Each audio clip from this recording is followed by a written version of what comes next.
Magandang pakikinig at panonood po sa ating video. Today we're going to discuss solving quadratic equation using quadratic formula. Sana panoorin niyo po at makinig po tayo hanggang sa uli ng video upang meron tayong matutunan kahit na konti. Salamat po!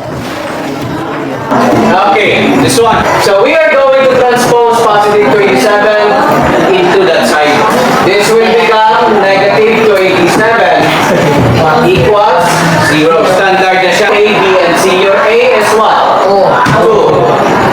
Your B is? And your C is? Ano?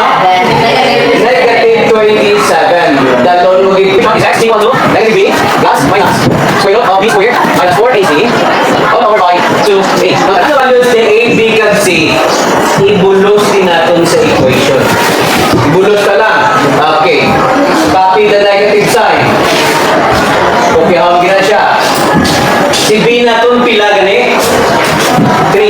Okay. So you write here 3 instead of B. Then copy again.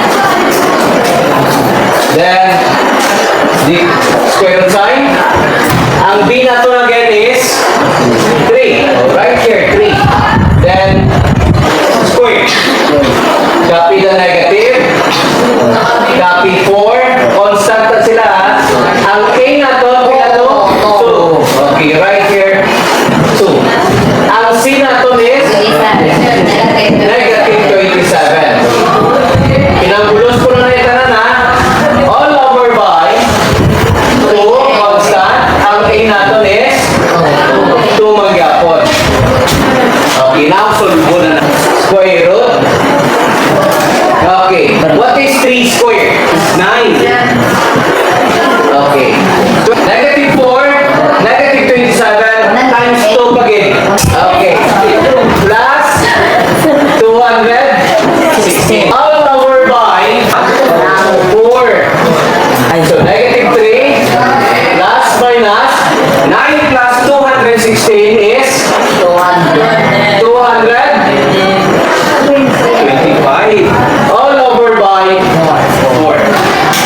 Again, still copy, plus minus, get the square, my square root of 225, 15, all over by 4. First answer, x of 1, positive mo muna,